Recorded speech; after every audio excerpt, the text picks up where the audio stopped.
Eu sou capitalista porque, infelizmente ou felizmente, é o melhor tipo de maneira que a gente tem de trocar energia entre os humanos.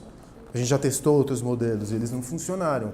O comunismo pressupõe ainda uma pessoa que acho que não vai, o capitalismo não vai permitir que nasça, que é uma pessoa que seja um livre pensador e que pensa por conta própria, uma pessoa realmente livre.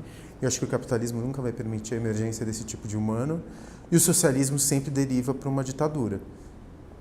Grande parte das vezes. Eu falo isso de cátedra porque eu sou neto, filho e bisneto de comunistas. E a maior influência que eu tenho na minha vida é do meu avô paterno, que era comunista.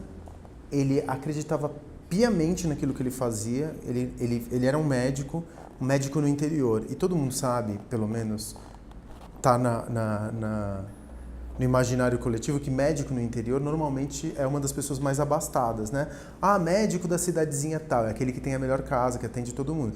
E meu avô, ele era médico de uma região importante no noroeste do estado de São Paulo, mas ele morava na Baixada, junto com os camponeses. Ele morava junto com os boias-frias numa casa de madeira.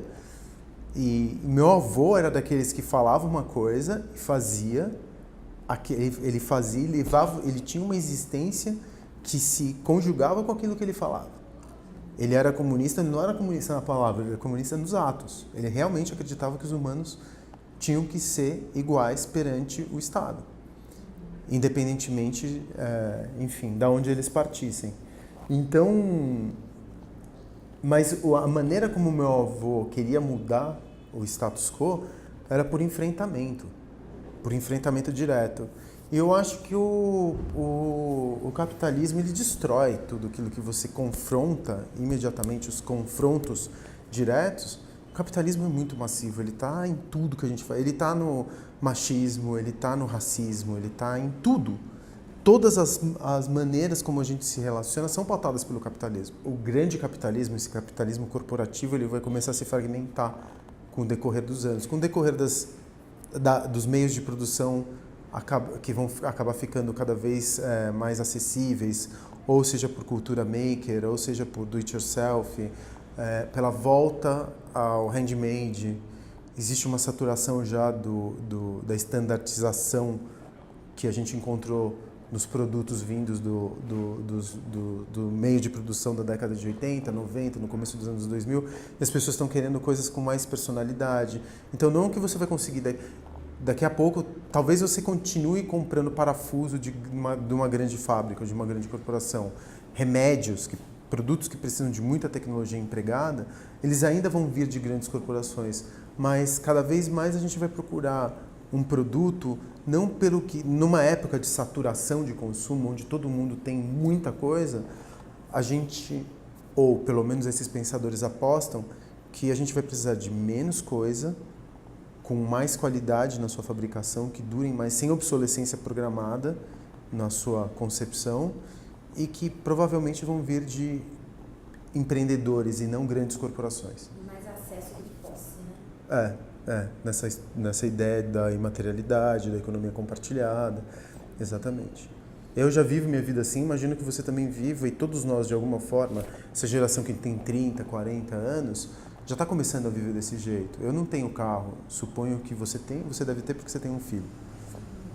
Mas pessoas que têm 30 anos e que não têm filhos, não tem sentido em ter carro. Cada vez menos eu vejo aquela narrativa de comprar o apartamento para ter um lugar onde cair morto. Até essa crítica dura que você faz aos bilionários, né? De não conseguir entender. Não, eu estava vendo hoje. Eu não consigo entender, de verdade, é uma... Porque a pessoa, ela abre mão de muita coisa, ou ela machuca muito o entorno para conseguir ter um avião próprio, que é o ápice dos símbolos de status dos ricos. Eu não consigo entender, francamente eu não consigo entender. Eu acho que a gente está vivendo num momento onde os grandes bilionários, agora eles estão preocupados com a imortalidade. E isso você vê nas pesquisas que estão acontecendo ou nas empresas que estão recebendo funding no Vale do Silício. A imortalidade, a inteligência artificial, são as novas fronteiras, né?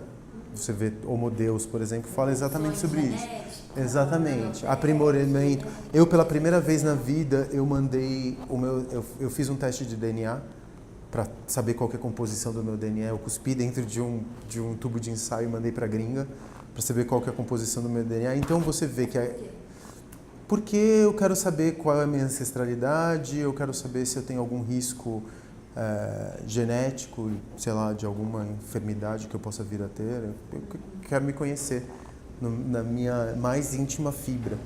E aí, no final das contas, eu fiquei me perguntando, porque eu sou da elite, eu não vou negar de onde eu venho, é óbvio que eu sou da elite. E eu acho que essa imortalidade, ela acabou virando o grande assunto desses ultra ricos. A partir do momento que uma pessoa que morrer for uma questão de classe, você vai ter um descolamento completamente, vai ser um completo descolamento do resto da humanidade. Você não pode dizer, por exemplo, que nós dois que temos celulares nas mãos somos o mesmo tipo de humano de um coreano do norte, de um coreano que mora na Coreia do Norte, ou de um camponês chinês que não tem acesso à tecnologia todos os dias. A gente não pensa do mesmo jeito, a nossa capacidade de produção não é a mesma. Somos humanos diferentes. Então essa separação que a gente está tendo, eu acho que no final das contas ela acaba sendo a raiz da condenação da espécie como um todo. Quando você me pergunta se eu sou de esquerda ou de direita, na minha perspectiva, não é direita ou esquerda, eu sou um conservador. Na minha perspectiva, da maneira como eu penso, eu não sou liberal, eu sou conservador. E eu sou conservador por uma única razão, porque eu quero a manutenção do meu estilo de vida. Mas eu estou disposto a perder alguns anéis. Eu estou disposto a ceder. Isso não me faz um cara bonzinho. Não me faz um cara altruísta, generoso, nada disso. Eu quero continuar com o meu estilo de vida. Eu não tenho conforto material nenhum hoje.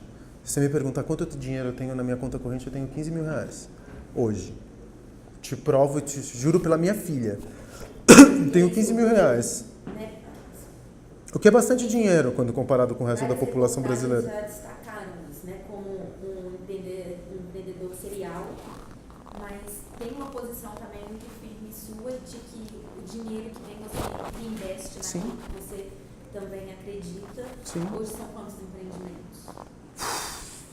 São 10 quase. Entre aqueles que estão em desenvolvimento e os que estão abertos, 10.